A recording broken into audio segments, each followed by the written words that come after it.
Hi everyone, Aqib here with another video for you.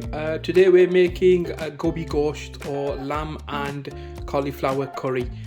Before we begin, thank you to everybody who's watched and liked and shared the videos that I've put on so far. It's nice to see so many people trying the dishes, having a go at home, and actually seeing how easy it is to create the dishes. So thank you very much. Don't forget to keep liking the video, subscribe, drop me a comment or a message on if you want to see a particular dish being made.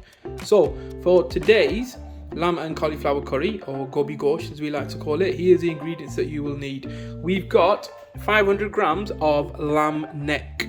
Now you don't have to use lamb neck, you can use any cut of lamb. We've just got the lamb neck because that's what was what I fancied when I went to the butcher's this morning. So we've got lamb neck there. Alongside that, you've got one medium-sized cauliflower, about 3 or 4 large medium-sized onions, some tomatoes, 3 thumb-sized sticks of ginger, and a whole clove of garlic. I am also adding about 250 grams of frozen peas. You don't have to add the peas, that's an optional addition, but I like my cauliflower curry. We've always had it with peas, so I like adding a little bit of peas into it. But you can have it without, with just the cauliflower and the lamb. Okay, now alongside that, in terms of the herbs and spices that we need, we've got 1 tablespoon of salt. So we've got a tablespoon of salt. Alongside that, we've got 3 cloves. Then I've got a tablespoon of red chilli powder. Then we get to about half a teaspoon of black Nigella seeds, a couple of sticks of Cassia Bark, a teaspoon of Cumin Seeds, half a teaspoon of turmeric, and a tablespoon of Garam Masala. Okay, so them are all the herbs and spices that you'll need, alongside obviously a little bit of cooking oil. So you'll need about half a cup, maybe 3/4 of a cup of cooking oil.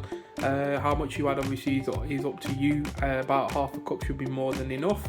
So that's all you'll need for your Gobi Gosht or cauliflower and lamb curry.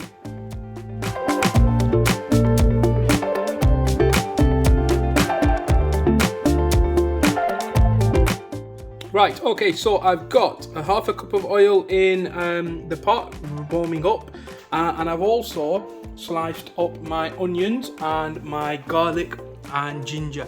What I've done is I've put the garlic and ginger along with 2 or 3 green chilies and a splash of water into a mini food processor.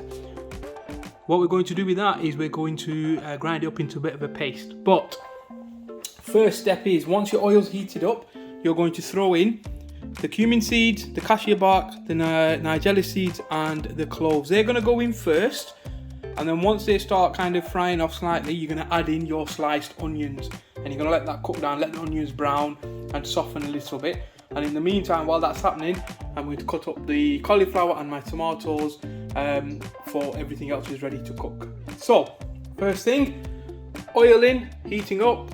Add in your cumin seeds, your cassia bark, your cloves, and your Nigella seeds. Once they've started frying off slightly, add in your onions. Once you've done that, create a bit of a paste with your garlic, your ginger, and 3 chilies, and then cut up your cauliflower. Okay, so I've got the onion on, the oil in, and I'm just going to add these 3 or 4 things that I said. Okay, so there go in the Nigella seeds, the cumin seeds, the cassia bark, and the cloves. Okay, we're going to add them in, and you can see that it's slowly starting to fry away. So you're going to give them about a minute, give it a bit of a stir, and give it about a minute, let them slowly fry off a little bit. Okay, as soon as they're ready to go, then you're going to add your onions. Okay, so I've given it literally a minute for them once I've added them in, and now all I'm going to do is I'm going to add in all of my onions and let them cook off.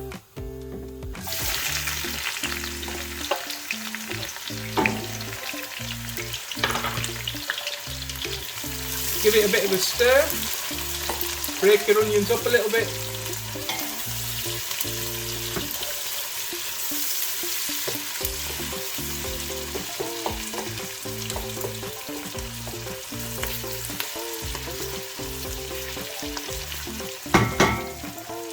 Okay, that's the onions mixing, and you're going to let them brown off now. And while they're browning off, you just need to cut up your cauliflower and your tomatoes and create the garlic, ginger, and chili paste. Okay, so it's been about 10 minutes, okay, and I've let the onions brown through. Occasionally stir them throughout so they don't stick to the bottom. They get this nice golden brown colour. If they do start sticking, or if they do stick, just add a splash of water and it'll kind of release it. But once they've got to this stage, you're just going to add in your garlic, ginger and chilli paste, okay? So the paste that I've made with a little bit of water in. You're going to add that in, give it a stir.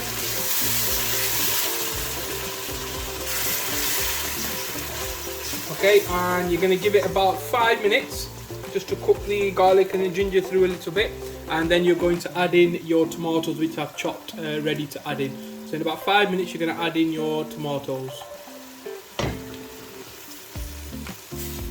And then alongside the tomatoes I'm just going to add in the rest of my herbs, spices, the chili powder, the turmeric, and everything is all going to get added in. Once you've added that in, give it another mix.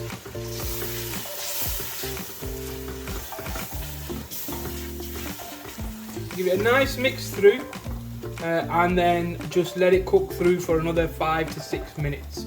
Let the tomatoes soften, let all the flavours from the herbs and spices be put on. Make sure you give it a bit of a clean on the sides, get all the herbs and spices in, and then give it about 5 minutes for everything to cook through. Okay, so the tomatoes are nice and soft, so give it about 5 minutes. And what I'm going to do now is just add the meat. So you're adding all the meat. Give it a couple of quick stirs, and then I'm just going to add, a cup of water. I'm going to add a cup of water, give it a stir. Okay, and then what you're going to do is you're going to put this on a low simmer, and you're going to let it simmer so that the lamb cooks through and gets nice and soft and tender. It's going to take about 30 minutes, 25 to 30 minutes till it's nice and soft. So just turn the heat down a little bit so you can just see it simmering through slightly. So you're just going to let it simmer through and give it about 25 to 30 minutes. Keep giving it a light stir occasionally, and then you'll be able to see that the meat starts cooking through and it gets nice and soft and tender. After that you'll add your cauliflower and well, I'll add my peas, which you don't have to. So meat's gone in, give it a couple of stirs, added water on a low simmer now for 25-30 minutes. Okay, so it's been about 25-30 minutes now, and basically what I've done is giving it a stir occasionally while it's been cooking through, and then just testing my meat up against the side of the pan. It's got quite soft, okay? So the meat softened up. Now the next bit is to turn the heat up, just to cook it through a little bit more, and also to get the water or the moisture inside to dry up a little bit. So you want it to dry up a little bit before you add your cauliflower. So I've just turned the heat up. I'm just going to give it another 10 minutes or so, just for the water to kind of evaporate away. So that's your next step. Once you know that your meat is soft, now depending on your cut of lamb, it might take more or less than 25-30 minutes. Okay, so I've given it another 10 or 15 minutes, and you'll know that it's done when you see the oil begin to separate. So you can see the oil begins to separate from what's left over, and you can see how much drier it's got. Okay, so all the excess moisture has been evaporated off, and the oil's begun to separate. Once the oil separates, you'll know that it's ready to do. So the next thing you're going to do is I'm going to add in my peas. Okay, and then give it a stir, and then cook this through. Now, if you're not adding peas at this stage, is when you add your cauliflower. Okay, but I'm just going to add my peas, put it back on the heat, and cook it through until the peas kind of shrink and kind of warm through a little bit. Right, so we've got a couple more minutes left before we put the cauliflower in. However, I just wanted to mention it's important that you are giving it a stir throughout, so that it doesn't stick to the bottom of your pot or your pan. If you leave it as it is, it's just going to cook through but stick to the bottom. If you find that it has stuck, then just add a splash of water and give it a stir, just to release everything from the bottom of the pan. But make sure periodically you're just giving it a nice thorough stir through so that your peas begin to cook. And as you can see, the oil separated and the peas are beginning to shrink in size, so it just needs another minute or so before we add our cauliflower. Okay, so you can see that the peas have kind of got a bit wrinkly and shrunk a little bit, so that's a sign that the peas are cooked through and they're ready for you to add the cauliflower in. So just take the cauliflower, obviously we've cut it up into small chunks and florets. Just going to chuck it all in and you're going to give it a stir through. To give it a nice mix through so the cauliflower gets covered with the gravy and the sauce and all the flavours that you've put in. And now, once you've given it a stir, all you're going to do now is you're going to leave it with the lid on. You're going to put the lid on and you're going to leave it for about 10 to 15 minutes and then give it a check. In total, it's probably going to take about 30 minutes. Okay, and what that will do is it will soften up the cauliflower florets so that they cook. But in about 15 minutes, we're just going to give it a check to show you what it begins to look like once it starts cooking. Okay, so it's been about 15 minutes now. What's massively important is in them 15 minutes, you are stirring it regularly just to make sure it doesn't stick. Now, what's happened is that the cauliflower has sweated off, released some of its moisture. So what you're going to do now is you're going to leave it on a high, you're going to put it on a high heat just to get rid of the excess moisture and keep giving it a stir.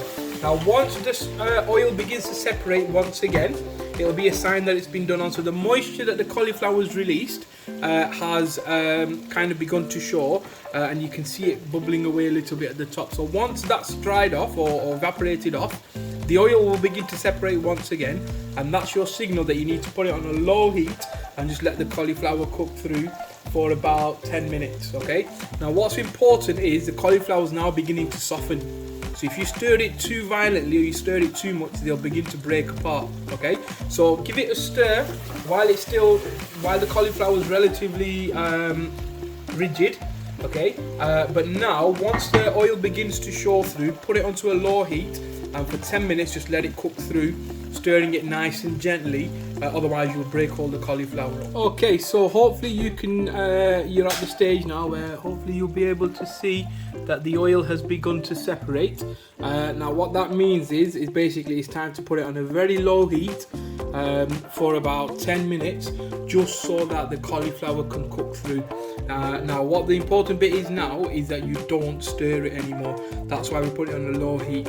Put a lid on it, let the steam cook the cauliflower through so it gets nice and soft. So oil separated, cauliflower softening up. Now you're going to do the final stage for 10 minutes, lid on. The lid goes on and cauliflower cooks through for about 10 minutes, and I'll show you what it should look like to give you a signal that it's ready.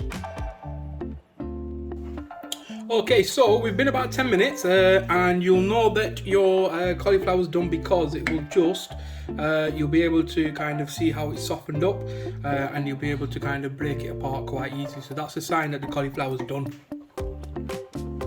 Okay, so again, try not to stir it too much because it will break the cauliflower up. But once you know it can be broken up against the side with your spoon and you know it's quite soft and the texture kind of indicates that it's done for you, just switch it off, take it off the heat, turn off the heat, keep your lid on it, and then that's it. That's your cauliflower curry, Gobi Gosht, lamb and cauliflower curry done. Okay, so there you have it. That's your Gobi Gosht or lamb and cauliflower curry done. Best eaten with chapatis or a little bit of rice, and that's all you need. Thank you very much for watching. Don't forget to like the video, subscribe, drop me a message or a comment if you've got a request or you want something in particular made. But hopefully you'll have a go at that and it'll be as tasty as this one is.